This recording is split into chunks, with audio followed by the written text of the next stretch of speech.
All right, so just make sure I am allowed to film in this room only. That's fine. Okay, Yeah. all right, cool. And you understand why, because... Completely. Actually, I'll just hold it right here. I'm sorry. I didn't know you were an MP.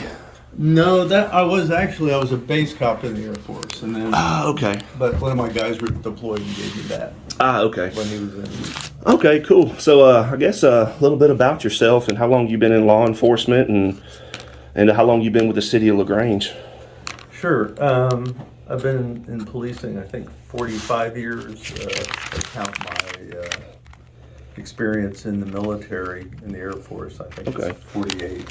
My dad was Air Force. Oh. He was a pilot in the Air Force, and I went Army route. So actually, I fly too. I got my pilot's license as well.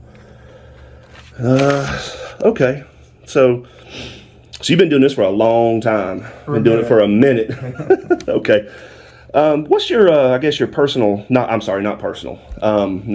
definitely personal out of this. I guess your thoughts, your official thoughts on, I guess what's legal and what's not legal on public filming and photography that's in a public space. Sure. Well, I think the First Amendment's pretty clear. We've always had a proactive policy as it relates to filming and making it clear to our officers that even when responding to crimes or incidents, if there's an area that they want protected, then they've got to make it clear by crime scene tape and barricading it in a way that isolates that area for investigative purposes, but certainly not to interfere with anyone that exercises their First Amendment rights as it relates to either filming or taking photographs at an incident. Oh, I'm not sure if you're familiar. I had an incident in City Hall last week. I believe it was last week. So I don't know if y'all got calls on it or not. I'm probably not going to pull the record or anything for whoever called in. I had an incident over there with I guess if you know Carol upstairs in the I think attorney's office or whatever. Yes, he just very rude and told me I couldn't film and just never I wasn't allowed to film and to take her out of it and all that. But I was in a public area. I don't break the law. I don't go into restricted areas. And we had the conversation with the captain downstairs about that. So I did turn off the camera and audio. I turned everything off until we got up inside of here. And I'm not aware of us receiving a call regarding that. Oh no, it's not a big deal. Okay. It's really not. I had that run in with Troup County already, and they're definitely not on the good side of this sort of stuff. And I can talk to you about that in a little bit.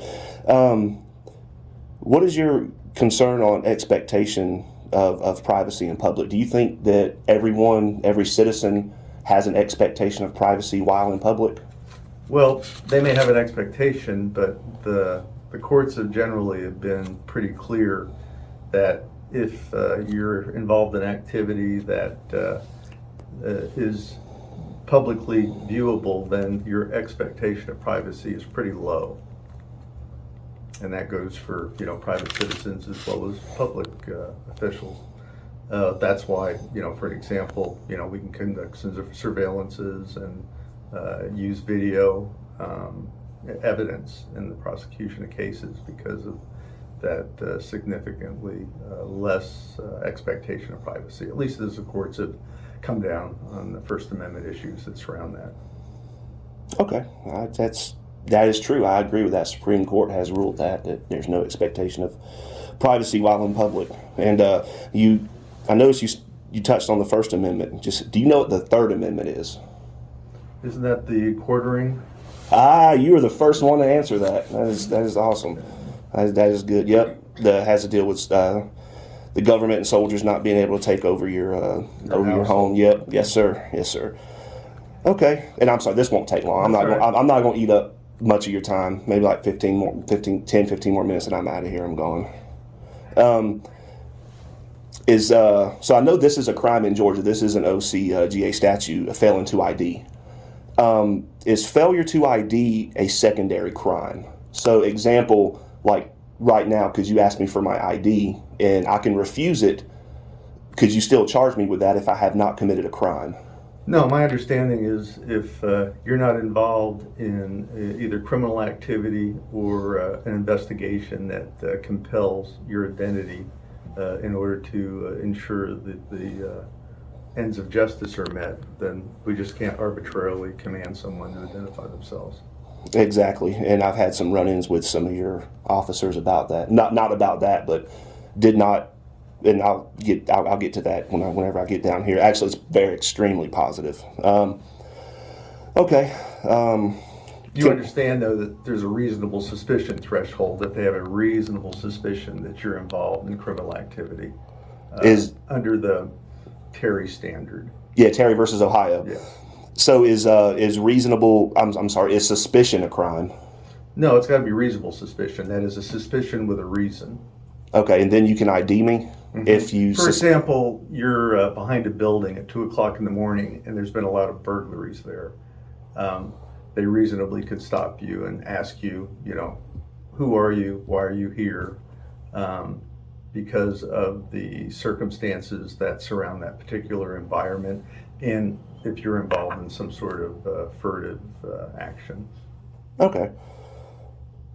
So if I'm unaware, I'm out of town or something, I'm here on business or whatever, I get lost, driving around, get lost, and I'm just legitimately lost and pull into a parking lot of a shopping center or something, and texting on my phone, stopping, because you can't drive in Georgia while texting and using your phone. So sit there texting, a police officer pulls up to me and starts asking me questions. I have to answer since there's burglaries there. It would depend. He's going to have to justify his intrusion. Exactly. Yeah. I agree with you on that, sir. I do. Okay. Can a citizen, a public member of the citizen, be trespassed from a public space without the commission of a crime? No, generally, if you're criminally trespassed, you've got to have a specific reason for it. Okay. I see this a lot. They try to get trespassed for filming or taking pictures in public, filming or photo, documenting our actions with the government and stuff. And I guess it's more based lines on, what I'm getting so far is that you're strictly law by the book, no feelings involved. I see a lot of feelings police out there that, they feel that you shouldn't be filming them and recording them and stuff like that. So I agree with you about that. That is definitely, I believe that is strictly the law. You can only be trespassed from a public space if the person's committed a crime. Or creating a disturbance. Created disturbance. Yes, sir. Yes, sir. Which would be a violation of law. Yes, sir. Can a law enforcement officer solicit a trespass? So by that I mean, for example, a Lagrange police officer at a traffic stop. The person that he pulled into a gas station. That's where he pulled over at. That's where he initiated the traffic stop at. And the gas station it's private property. And so I want to film that interaction, at a safe distance, not getting all up on the officer and everything. I understand not, obstructing him physically to perform his duties. So if he does not like me filming that traffic stop, can he go inside the store and say, will you trespass him from this property? No, that would not be a policy that, we would embrace. Okay. Generally, if we solicit a criminal trespass, it's because somebody's called us about an unwanted person at that location, and before we can take action, they've got to give them a notice of trespass, and so we would advise them of that. Okay, that's exactly, because that is actually against the law. Yes, sir. A police officer can't go solicit a trespass. The owner has to approach, and you can't, I guess, go take it upon yourself. Hey, I'm going to trespass him. Are you okay with that? No, I agree with you on that. What are you doing here? Because this is probably the most positive interaction I've had with law enforcement. And I'm sure you've seen the YouTube videos, a lot of YouTube videos of First Amendment auditors and all of that, and you see nothing but negativity across the board. I don't know if you've looked at them or seen them or Sure, anything. From time to time, but we achieve the outcomes that we get because we have excellent, I think, criteria as it relates to selection. We have clear written directives. We have training that our officers are involved in on a daily, weekly basis. We have active supervision. We have accountability if folks, deviate from those written directives. We look at our outcomes. If there's an issue, for example, if Captain Robinson has a particular challenge, then we work through it and address it through policy changes. And then we look at, what's going on around the country and make sure that if that happened here, would we have adequate training and policies to ensure that the outcome is what we would desire. So it's not one thing, it's a bunch of things. So y'all train on the Constitution, the Bill of Rights, and Yes. and I want to say that I agree with you with that, because last week I was in the parking lot down here before I picked up my records that I requested down, and I walked over here, and I know the sign says police vehicles only, and it says nothing about personnel. Sure. So I went ahead and I passed it, and testing it, just getting some documentation and stuff for my story, and then mainly the parking lot out here. That's been going on forever. I don't know why they haven't finished that for y'all. And I had an interaction with, I think, Sergeant, I'm sorry if I butcher his name, Pritchard. I had an interaction with him, which was actually extremely positive, very professional, very cordial. I don't know what he was working on his laptop in the car, but he immediately closed it when he noticed I was filming. And he was, whatever he was protecting, I'd never asked about it. We had a quick conversation about the parking lot. He left. And I guess he went somewhere else to work on it or something. Nobody else, I didn't get asked any questions about what I'm doing. Can I see some ID? All of this stuff. So that I do want to thumbs up. That's amazing. I really, really like that. And I put out the positive stuff as well. Obstruction is. Do you think that obstruction is a physical act only, which means if, let's say, for example, y'all are in the course of your duties having a conversation. I'm back over here in the cut yelling at y'all. For whatever reason it is, I'm yelling, cursing, getting irate and everything. And it's interrupting your conversation and stuff, but we're in public. Would that be considered obstruction? It would depend. It would really depend on the circumstances and how disruptive you were and if there were other people around. I think there's a Georgia Supreme Court case out of Columbus that made it clear that somebody yelling and cussing solely, if they are not subjecting others to disorder or they're not significantly interfering with the police, can essentially act the fool. I agree with you on that. I do. I really do. Lastly, I just want to commend Captain Robinson. The 3-day act in Georgia for records. She tells me to be done by the next day. I get an email from her. It's done within probably like a couple of hours or whatever. So I'd say keep her on doing that. That's amazing. Well, we have it's perfect. That's been our record around here for decades. Yeah, she's doing amazing. Perfect. Everything I've asked for, I've got, and I understand the redaction of certain private, and I don't throw a fit. I do understand that, but everything else, I feel like I got more information than what I just requested, and I really do appreciate that. And Sergeant Pritchard as well. I think he's an amazing sergeant. Keep him on, maybe lieutenant for him one day or something. I don't know. Well, I've got a department full of them, so I'm blessed. And your front desk clerks as well, downstairs, they were very professional, and I think they upheld the standard of everything. I don't think they're sworn, are they? No. They're not? Okay. So I think that they're very professional in maintaining the being friendly with the public and everything. And I've been on this side before, so I was in law enforcement for almost 4 years. So where? Coweta County, the Sheriff's Department. I worked in the jail there. Did that for about 4 years, almost 4 years. Whenever I retired out of the Army, I'm disabled combat vet, and then it just kind of like you guys did, y'all did, I did. We all took an oath to the Constitution, and I think that we need to uphold that oath to the Constitution. We all fought for it. Blood, sweat, and tears has been, given for that thing. And one thing I have not seen this with Lagrange, is the thin blue line flag. What is your feelings on the thin blue line flag?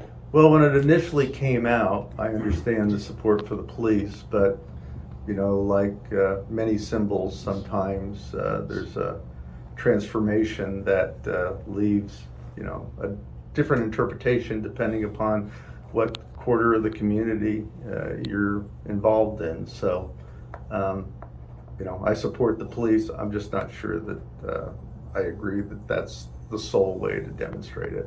But there's citizens that have it. I know I have some officers that have it. I don't think it's pejorative, but I think you need to recognize that that's not a universal interpretation of what that flag signifies. So I guess, do you and your officers understand that that is actually a violation of federal law against the U.S. flag code? Well, there is, there's flag decorum and etiquette. That sort of stuff used to be taught in school along with civics. The Pledge of Allegiance. But regretfully, that's not the case now. So I would be surprised if many knew that. Yeah, that's true. And I'm just going to leave it at I think your officers are highly educated. Every one of them that I've dealt with, honestly, I think they're highly educated, whatever you're doing. And I'm not going to ask for training, your structure, doctrine, manual, stuff like that. I think whatever y'all doing, y'all are doing an amazing job. Every time I've asked Lagrange PD, what's your name and badge number, instantly got it, without feeling like remorse or like, bullied or like, it was friendly, cordial, and everything. So that I do appreciate. I really appreciate y'all. We were actually thinking about moving away from here. Me and my wife were moving somewhere else, but we're probably actually going to stay here. And I'm very pro law enforcement. I love law enforcement. I do love law enforcement, military, fire, EMS, all of that stuff. I'm extremely pro law enforcement. There's a lot of bad apples out there. There's some bad apples that are wearing a badge and a gun. And I don't think that shouldn't be. They're uneducated. And I dealt with one at Harris County last week. Very uneducated. He's an extreme liability for that department, for Harris County Sheriff's Office, and one of the investigators. So I just thank you. I just want to say thank you. And I have a few of these, and I've been saving these for a good cause, a good thing. I flew a few flags in Afghanistan when I was over there in 2005 to 06. Would it be okay if I gave you one of those with a certificate of authenticity that you can hang up somewhere? Sure.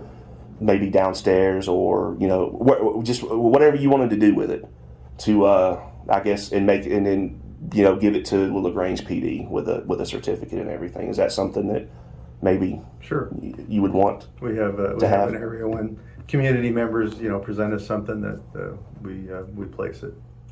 Okay. I think that y'all have any questions of me? No, I would just say that there's you say a lot of bad apples. I think there aren't a lot, but there's enough that unfortunately creates grief for all of us. It makes the good police officers look bad and end up getting killed in the line of duty. It's sad. It really is. And the way the past few years, the turn on police has all been negative. Everybody hates the police. Everybody wants to defund them. See, that's not been our experience here. Our community's been very supportive. I don't see that either. I haven't seen that either with Lagrange. And I'm for it. Actually, we need to increase funding. I think funding should be increased for more. Our council has training. That's awesome. That's amazing. That is perfect. Again, maybe Major Robinson one day. I don't know if she'd take a promotion. Okay, I really appreciate your time this morning, sir, and and ma'am, I really do. And I'll cut this off before we go out. Okay. I understand I'm very familiar with the restricted area stuff, so thank you for allowing me to do it in here. I really do appreciate that. So if you ain't got any questions of me, I'm going to end it here and finish this up. And if you want to check it out, it's my website is georgiatransparency.com. And YouTube is Georgia Transparency. So, and on there, I think you saw it already. I wrote something up already that I'm going to continue it from this today. I really do appreciate it. I want to thank y'all. Keep doing what y'all are doing. I'm extremely 100% supportive. Thank you. Appreciate it. Thank you, sir. Yes, sir. Thank you, sir. Ma'am. Thank you, ma'am. You're very welcome.